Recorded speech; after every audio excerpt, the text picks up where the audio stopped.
Hello, I'm Chris, and I'm going to be talking today about this, which is the Mira Showers Mira Logic Clamp Bracket, which is this. Now these things, believe it or not, despite the fact it's really just a lump of chrome-plated plastic, costs 30 quid for a replacement. I've managed to get 2 of them broken, largely because the children are really quite rough with them. But yeah, comes in a lovely box, but 30 quid for that? So what I'm going to do today is show you how to repair one of these. Just get rid of that, because it's not that difficult. It's a bit fiddly, but once you know what you're doing, you can actually get this stronger than the original. Now, Mira are well known for making good products, but I think this is just, I don't know, it's not constructed very well, and the bits that can break inside quite easily.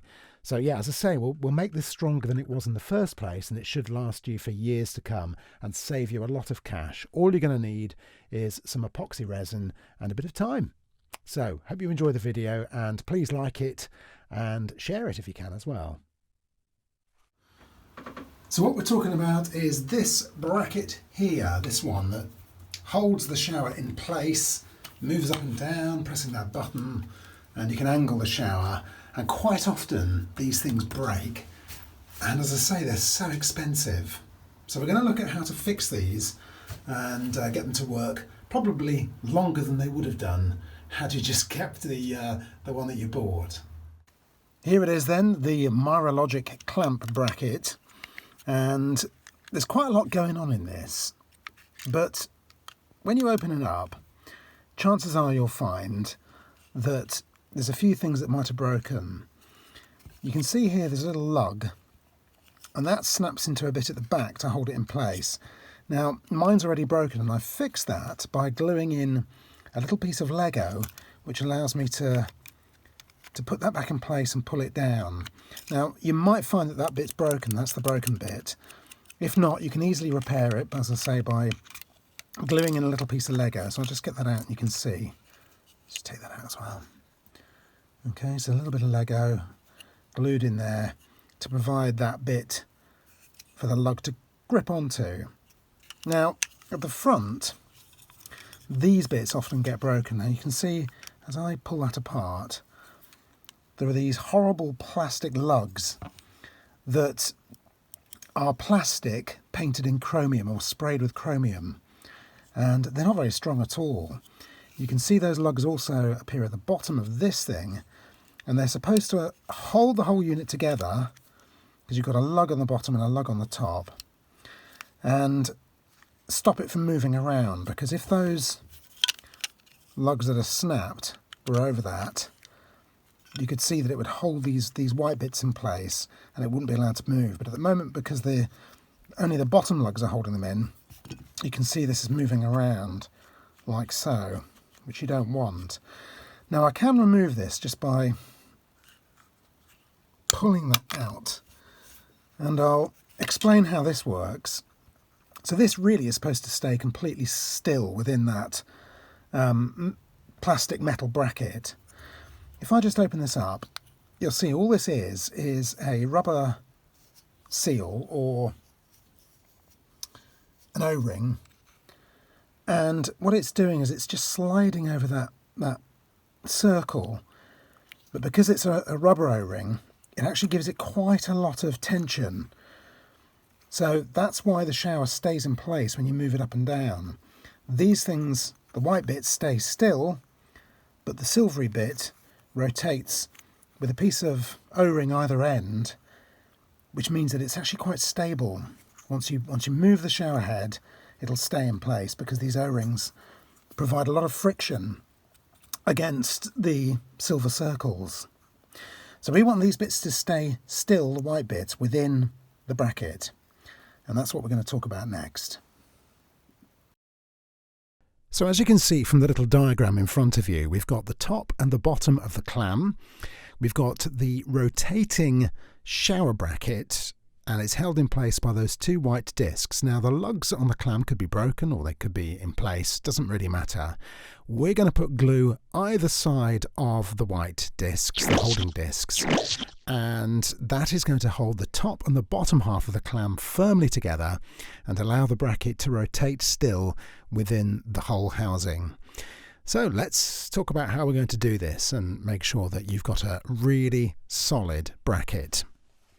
Now to do this job I'm going to use an epoxy resin which is called WELD, and this is metal reinforced or steel reinforced epoxy resin. When it dries it forms a sort of grey, very hard grey shiny surface like you can see inside there where I glued the piece of Lego into place. So it's going to be tough and it's going to hold that perfectly. In fact, the one I repaired that you saw earlier on the shower, that's been up now for several months and it's got no give at all. So we're going to start by preparing the surface beneath. It takes a little bit of easing out. And we're going to start by roughening up the surface here and here to make sure the epoxy resin sticks really well. And then I'm going to place this bit back in, let that set for a day or two, and then we'll do the top half. So, as I say, roughen this up to make it much easier for the glue to take. And to do that, I'm going to use a scalpel. And what we're going to do is roughen this area up using the scalpel by scratching into the plastic. So I'll do that and show you what it looks like once I've completed that.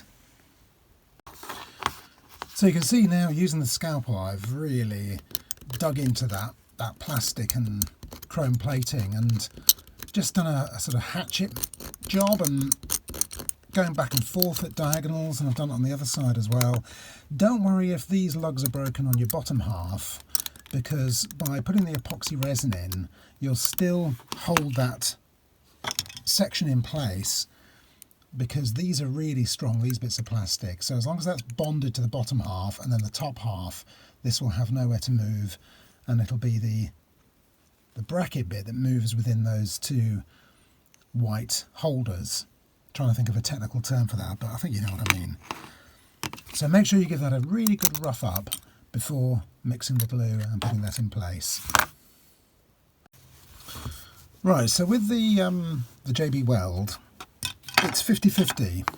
So you're going to squeeze out a line of one, the black one. One of them is the adhesive, one of them is the setter, which will make it rock hard once it's had a time to cure. As you can see, these tubes are a bit old, but it's great stuff, this. So let's get equal amounts. These tubes are so... I mean, I think this is about 6 years old or so, but it's still working. Okay, so we've mixed that really well and it's now a grey colour. And I'm going to start putting this on the bottom half of the bracket. Now,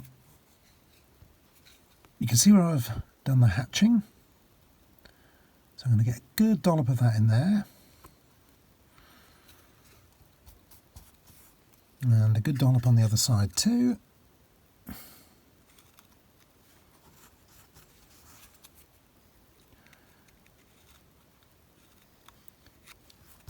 Now the secret is as well to make sure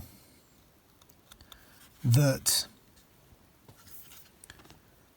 this bit that needs to rotate, to this silver area, doesn't get bonded to the chrome area on the bracket, because you need that to move independently of the white plastic holders, okay? But it's easy to wipe it off before it cures.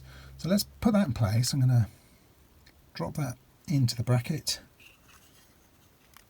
and on that side too. And I might just add a little bit of extra glue inside there.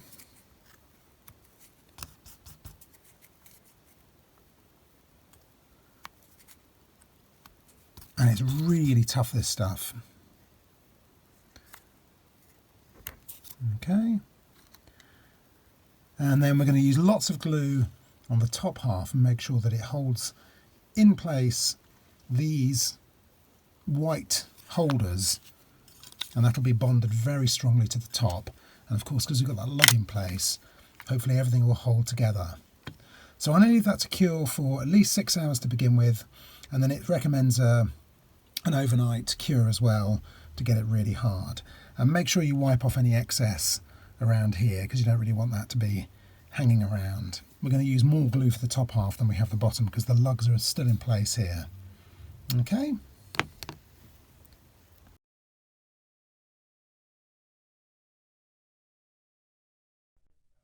Now, a word of warning here, and I made a schoolboy error with this.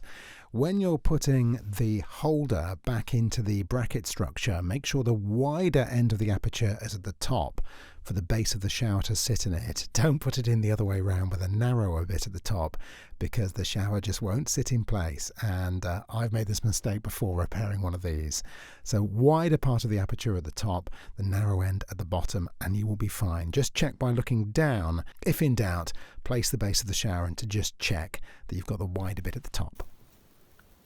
Right, well now I'm mixing out more of my WELD, my epoxy resin, and we're going to complete the final part of the repair. Now, one thing I should have mentioned is, if you do have any lugs that are broken, or sort of perhaps one's in place, one isn't, what I would do is remove those with a pair of side cutters. Just get rid of them, sand it down, rough it up like I did, and it'll be much easier to put this back together again. Now, what we're aiming to do is to make sure that we don't get any glue beyond this point, because that is where you need rotation. So anything that's chrome on the bracket needs to be able to rotate back and forth. So let's get cracking. I've roughed up the edges really well of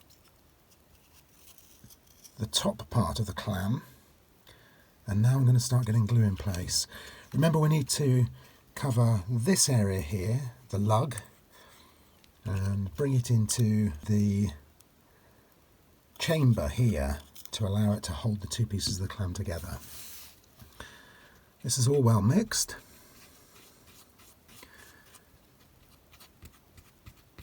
And by the way, the previous bit of glue has really gone rock hard. I've already tested it.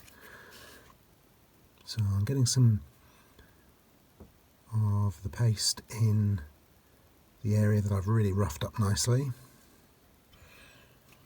And then I'm going to make sure I've got glue here as well, which will bond with the glue on the other side. So you want to make sure that's gone around the lug and around the top as well. Let's remove that glue, and then we're going to put the two pieces of the clam together.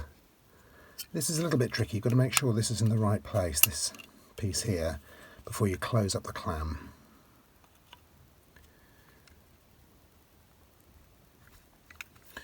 One way I often do that is to pass my finger up here and just check I've got that out the way. And there we have it. So now I just need to place this in a vise and leave it for 24 hours. I'm just going to check we haven't got too much glue around this area where it needs to rotate. I can see a little bit of overspill, so what I might do is get a little piece of cardboard in there and wipe it clean. Or you can use a piece of a credit card or something. So I'll just demo that.